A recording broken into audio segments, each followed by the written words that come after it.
Hey y'all, I'm back. It's been a minute since I've made a video in general just to let you guys know exactly where my wife and I are in our TTC journey. Our last insemination I think took place in November, if I'm not mistaken.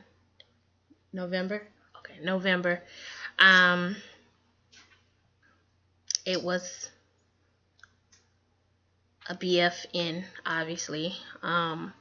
We did not insim on December because we felt like we should sit out and basically just get a little bit of more tracking as far as ovulation and my body in general. Um, then insim in January. Um, but we focused January on pretty much being geared to finding a new donor. Our donor that we had um, decided that he no longer wanted to be our donor um, for personal reasons. And it possibly, could have been to the fact that, that was the reason why we were not conceiving. Who knows? Only God knows. But we did, spend a whole month or so, maybe a little bit longer, because I think we started looking in December for finding a donor. We did find a donor um, that, we pretty much fell in love with, kind of had, you know, all the things that we were looking for. The only different thing, um, he was of a different race. Um, it doesn't bother me and my wife, but it was a little different for me because I don't think I've ever had the ideal of having a biracial child in mind. So I'm excited to, see exactly where things go with our new donor and so forth. As of today is February 22nd. I am actually one DPO today. Um, we insemed on the 14th, 16th, 18th, 20th, 21st. 21st being ovulation. We decided to do the sperm meets egg plan. Because it was just a plan that we haven't really, gave much thought to. We wanted to insim today, but our donor was unavailable. So we just cut it off, after ovulation. Kept the soft cup in for about 12 or so hours. Hopefully that, was enough to catch the ring. So we have our fingers crossed in reference to that. I did not use OPKs this month because I noticed on a month-to-month basis with me tracking everything, I ovulate on cycle day 18. And it has been on cycle day 18 for about 4 months or so. Yeah, pretty much 4 months solid. So I've learned to read my body more.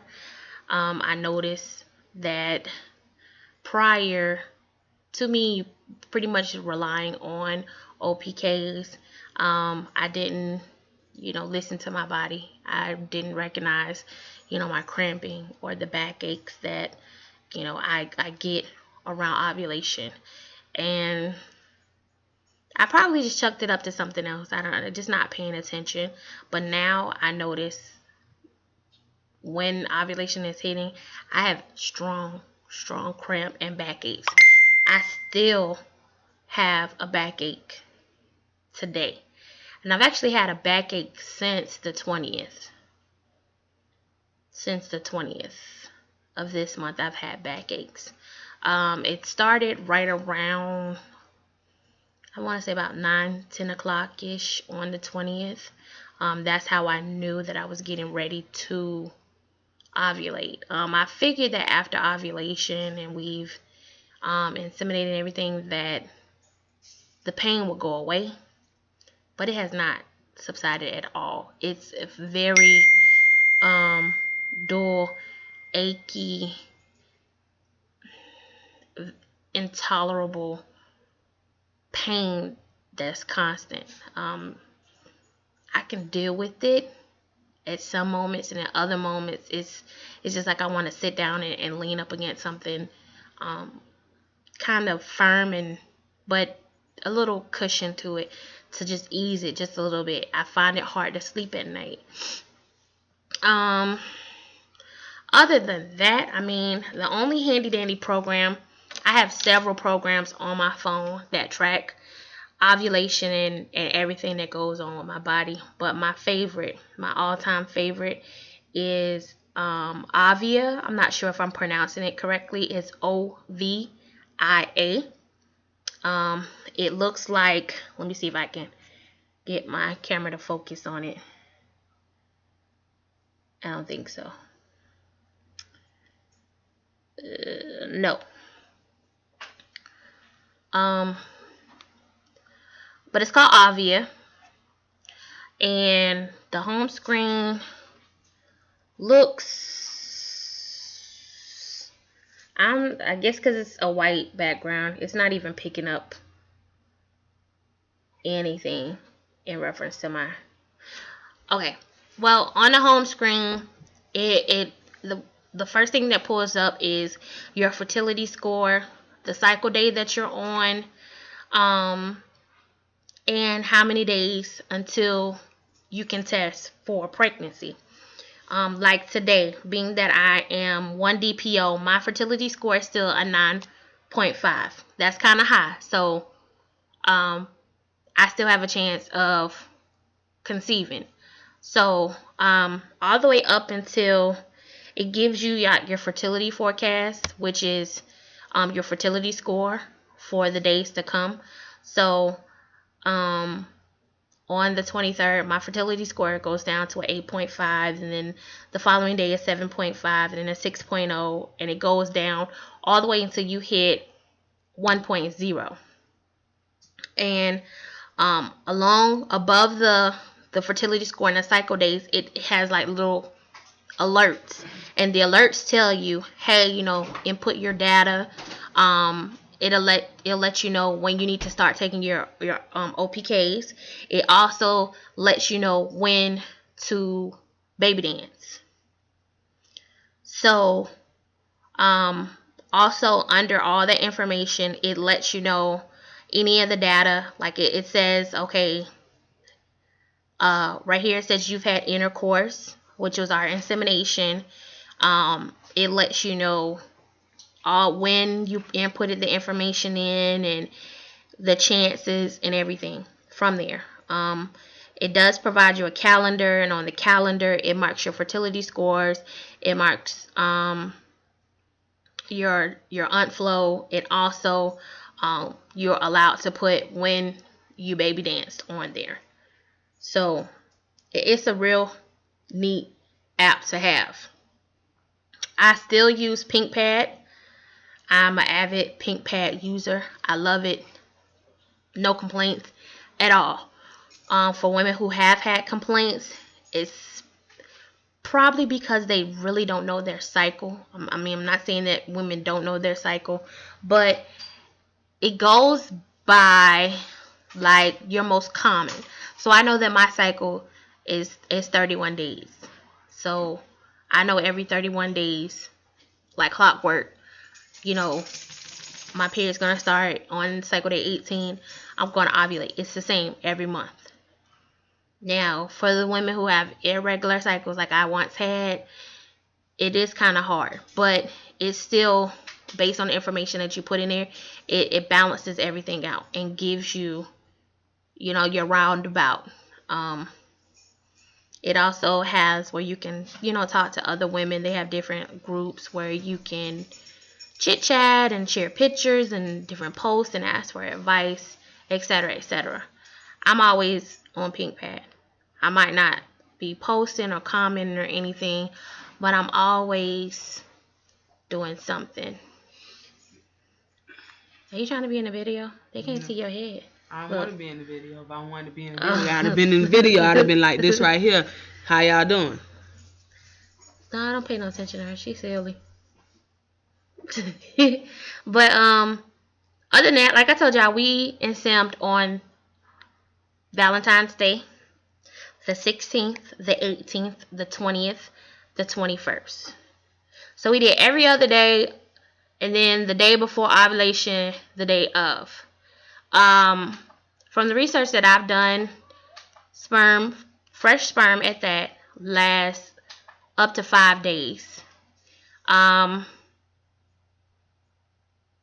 Yeah, in a ideal environment. I'm gonna say the ideal environment. After every insemination, as crazy as it may sound, I did have an orgasm. There was no saliva, there was no penetration or anything like that. For fear that I might mess up the spermies or something. I don't know. Paranoia, I guess you could say.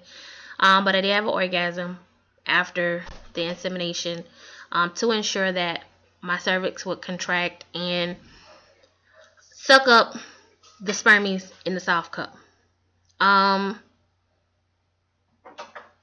did change up my vitamin regimen. I did. Up until about maybe 3 weeks or so, I have been taking the normal prenatal, the multivitamin, the iron, the vitamin B, the vitamin D, and omega-3. I switched up and started taking Geritol. Now with Geritol, you can't take iron and you can't take another prenatal because you're pretty much overdosing on vitamins, because the same vitamins that are in the Geritol are in the prenatal, but it's a little bit more stronger. You don't want to overdose on vitamins and cause, some form of organ failure. So with the Geritol, I only take vitamin B, vitamin D, and the omega-3. And that's all I take. That's all I take, and I've been taking.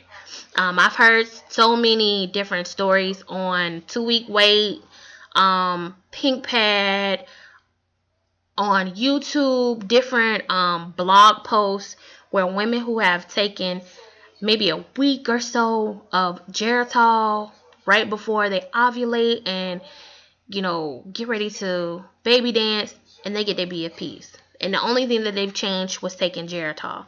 Now, I take the pill. I've heard that the tonic, which is the liquid form, is disgusting. And I can't with disgusting meds. So I just take that. Other than that, like I stated early in the video, I'm 1DPO. I will keep y'all posted. I'll try. I'm not going to, guarantee.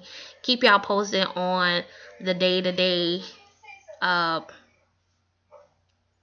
basically day-to-day of what's going on with me during my lovely 2-week wait. I'm just going to relax. I'm not really looking forward to anything. If it happens, it happens. If not, keep it pushing and keep trying.